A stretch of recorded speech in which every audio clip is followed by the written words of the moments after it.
What's up YouTube, this is Gresnick and welcome back to another reaction video. Today we'll be reacting to the food theorist, is Burger King in serious trouble?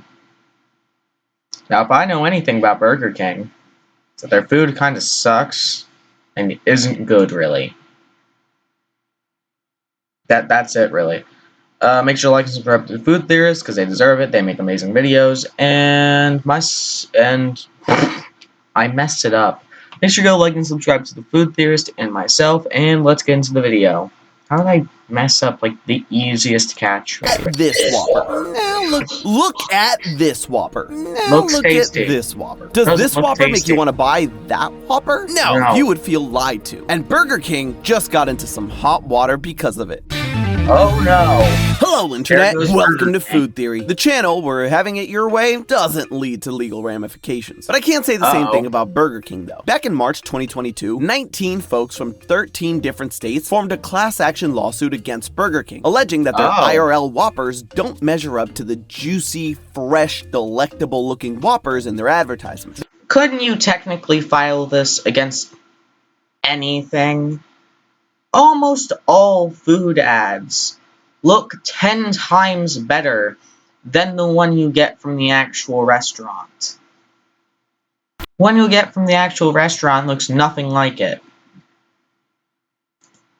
They were saying the king is exaggerating the size of his meat. Men, am I right? They claim Burger King is using oversized meat patties and ingredients in their ads and menu displays to make it appear that the burgers are approximately 35% larger in size with nearly double the amount of meat. Now, if your first instinct hearing this was, yeah, duh, it's an ad, you'd be on the same page as most other judges that have thrown out similar cases over the years. I mean, what are Burger King, McDonald's, and Wendy's supposed to do? Use their real burgers for ads? No one would ever go back. But what makes this lawsuit notable is that the judge presiding over the case has decided that the claims might actually have some merit. Instead of throwing the case out like so many others have done, the judge is having it his way and making the king stand trial and defend his burgers. So today, I want to look into whether or not his monarchy will crumble. Does it actually look like BK broke the law, or is this lawsuit just a greasy, fast food, fast cash grab? Like I mentioned, BK isn't the only fast food or fast casual establishment that's been hit with a lawsuit alleging deception. In May 2022, a man filed a lawsuit against McDonald's and Wendy's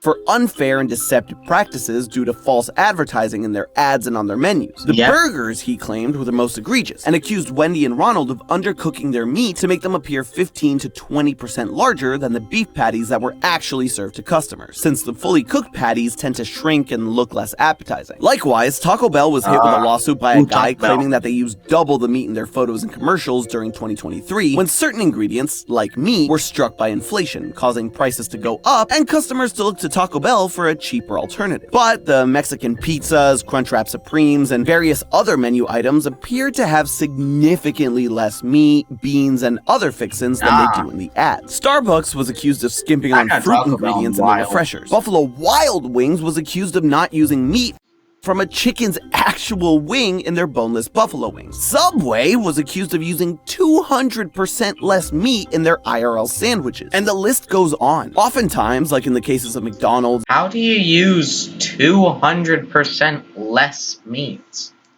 and Wendy's, the judge will throw out the case, citing that the reasonable, average customer would most likely not be misled by advertisements, and that the images of food put forth by these chains were no different than other companies' use of visually appealing images to foster positive associations with their I guess products. that makes Translation, sense. everybody exaggerates their product in ads, and most people know that. But the lawsuits against BK and Starbucks were allowed by judges to move forward, denying the respective establishments' motions to dismiss their trials. In the case of Starbucks, the judge determined that a significant portion of reasonable consumers would assume that all of their refreshers contained real fruit based on their menu signs and advertisements. And it seems that the judge facing down the Burger King is heading down the same road. The lawsuits against B-Dubs and Subway are still pending, but if Burger King and Starbucks are found guilty of deceiving their customers, we might start seeing a shift in how these false advertisement cases are handled. So what exactly is the line between deception and reasonable exaggeration? At what point does an an appetizing advertisement become a straight-up lie? And what are the parameters already in place to prevent these companies from going too far? To start answering some of these questions, it's helpful to understand the history of staging food for consumers' eyes. In the 1930s, color film photography allowed food to be captured realistically, almost exactly as it appeared to the naked eye. Advertisers started using color around this time in images of their products, and cookbooks began implementing colorful images into the pages of their recipes, bringing dishes to life that were formerly dull in black and white. One second, I need to... the cat's doing something. Alright, I'm back. Commercial food photography blossomed as a new career path, and companies found that their goods sold better when their customers could actually visualize what an all-American Thanksgiving dinner would look like. Of course it would, because why would you buy something if you don't even actually know what it looks like? It would seem less appetizing.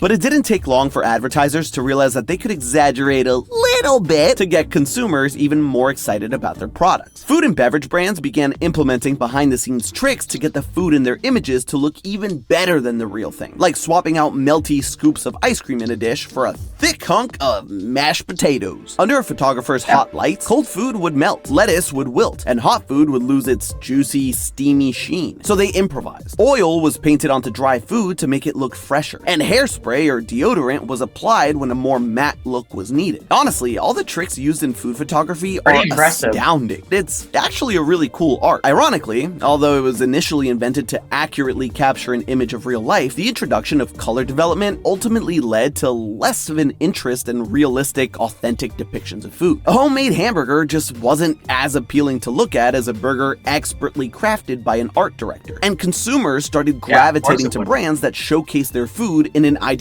way, the way folks wanted their food to look like, even if it wasn't true to life. This shift completely changed the way humans engage with the meals they ate. It was no longer enough to simply taste a delicious meal. People wanted to savor these dishes with their eyes, too. Chefs began to consider the preparations of their meal as seriously as they considered the flavors, learning to create visually appealing plates that were a feast for both the eyes and the stomach. Food stylists likewise began to experiment with different props, backgrounds, and lighting to enhance and highlight different colors and textures. Food photos were staged to tell a story about the preparation, origin, and cultural significance of their subjects, allowing consumers to immerse themselves fully in the dining experience. Brands today are still using these exact same techniques, but advancements in technology have only expanded their playing field. Once upon a time, it was enough to sell an ice-cold bottle of Coca-Cola in a flat black and white image. Now, Coke has a CGI polar bear in a bright red Christmas sweater convincing you to drink a glass. Today, many companies have a strict policy of only allowing real, edible food in their ads, which means that mashed potato ice cream is fair game. But that isn't always the case, and even modern food stylists have admitted to using non-food enhancements to make their dishes pop in photos and commercials. Need to make a stack of buttermilk pancakes look extra rich and syrupy? Try dousing them in engine oil. Has the skin of your Thanksgiving turkey started to dry out after the third day of shooting? Slap a coat of wood varnish on there to make it look moist and golden brown again. Cereal looking soggy after soaking in milk? Replace that milk with an inedible combination of water and PVC glue to keep your Cheerios looking fresh on film. Then there's all the sneaky props used in staging to make the food appear flawless. If you've ever wondered why the burgers you grill at home look lackluster, it's probably because you're not wedging pieces of cardboard or chunks of a makeup sponge between toppings to make them look less droopy. You're also probably not painstakingly gluing the perfect amount of sesame seeds to the top of your bun, nor are you using a blowtorch on the edges of the cheese to get that perfect melt. Some food stylists even choose to undercook the burger meat to make it look bigger and fresher, and others might soak the meat in oil to make it look like it's dripping in savory juices. And the list goes on. Legally, there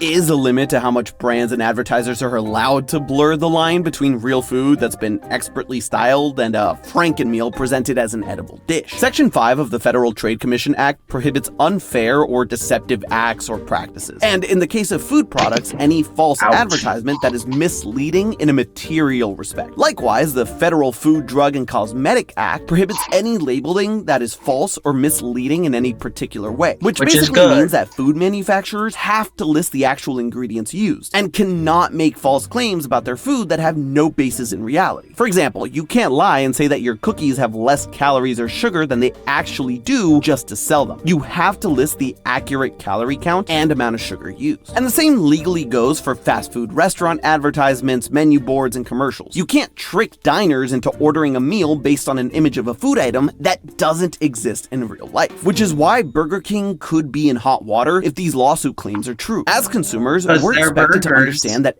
their burgers look absolutely nothing like the ads.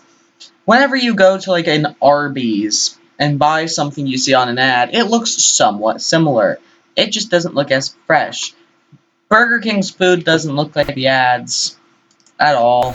any product is going to look a little better in an ad than it does in real life. But that line isn't always clear. It isn't always obvious when an advertisement is lying. Most of us aren't carrying around a scale to make sure our drive-thru burger weighs exactly a quarter pound. According to the King, all their Whoppers are 4-ounce patties served on 5-inch sesame seed buns. Using the bun as a baseline, we can attempt to estimate just how much bigger the advertised burgers appear to be against the IRL burgers served. In this ad, the patty advertised has a diameter of about 6 inches. Just look at how the meat hangs out over the buns. This means that the area of the patty being advertised is roughly 28.27 square inches. Now, let's pull up some of the IRL burgers in question here. First, we have this burger, which looks to have a 4.5-inch diameter, making its estimated area about 15.9 inches square. That means that the advertised burger is around 78% bigger than the real one. When it comes to volume, the difference is even more insane. Taking just the volume of the patty, the advertised patty is about 237% bigger. And let's face it, volume of the whole burger doesn't matter as much as the meat. Then we have this Whopper, which has a 4.25-inch diameter, making its estimated area about 14.19 square inches, which means the advertised burger is 99% bigger in area and 457 times bigger in volume than the IRL one.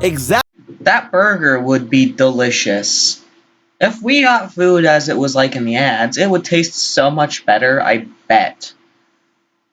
Exactly, or way more than what the lawsuit is claiming. If the 19 accusers bring forth similarly damning evidence to court, Burger King could potentially be found guilty of lying to make sales. So just how much hot french fry oil is the BK Lounge actually in? Violating the FTC Act is punishable by a civil penalty. And through the Penalty Offense Authority, the commission is allowed to seek those penalties if it can prove that the King knew his advertisements were unfair and deceptive. That civil penalty, up to $50,000 per violation. That amount adjusts every year to reflect inflation, so they're looking at a maximum fine of close to $1 million paid to the FTC. The commission's goal is to send a clear message that preying on consumers will not be profitable. As far as the civil suit goes, if Burger King is penalized by the FTC, it's likely they'd have to settle with the plaintiffs for an agreed upon amount. We won't know any exact figures unless the involved parties choose to disclose them after the trial, but an interesting possibility also lies ahead for the rest of us. In past civil lawsuit cases against unfair and deceptive practices in food advertisements, all affected customers, not just the plaintiffs who brought forth the case, were also given a small retribution payment. For example, a woman sued Jimmy John's for falsely advertising the inclusion of alfalfa sprouts on her favorite sandwich. Although Jimmy John's ultimately denied the allegations, they still agreed to settle with the plaintiff, as well as provide vouchers to all customers who dined there between February 1st, 2012 and July 21st, 2014. Those vouchers were only worth $1.40 off your next properly sprouted sandwich, but hey, it's better than nothing. In the end, if the FTC finds the King guilty, or if they decide to make a settlement, all of us Whopper enthusiasts might benefit, even if it's only a few bucks. But all those dollars and cents will eventually add up. Burger King estimates that over 1.3 billion Whoppers are sold each year worldwide, and 41 Whoppers are eaten around the world every second. Now, I'm not exactly sure how many of those billions of burgers are devoured specifically in the United States, where this lawsuit is taking place, but I'd guess it's a pretty high number, considering the fact that the King raked in $1.3 billion in revenue in the US in 2023 alone. Now, if history shows us anything, it's that the lawsuit won't go to trial for BK to lose and the entire industry to be altered forever because of the Whopper. It'll most likely be settled out of court for millions, people will be paid off, and that'll be that. Even in that case, though, it sets the precedent for a lot more legal scrutiny with all these too good to be true advertisements. With puffery, or exaggeration that no reasonable customer takes literally, like the world's best or world famous, having to be decreased significantly significantly by fast food companies across the board so they don't become the next target. So will we and the 19 civil suit plaintiffs get rich overnight thanks to underwhelming Whoppers? Probably not. But the kingdom might have a few less treasure chests when all of this is over, and we might even start seeing ads that suddenly don't look quite as appetizing as they used to. But hey, that's just a theory. A food theory! Buen provecho.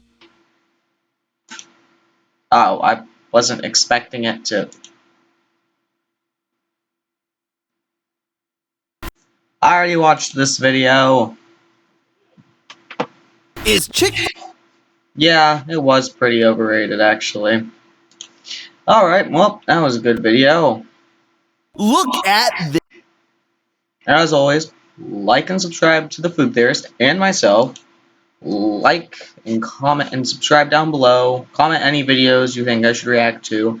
And have a good day, night, and afternoon. And I will see you next time. Goodbye.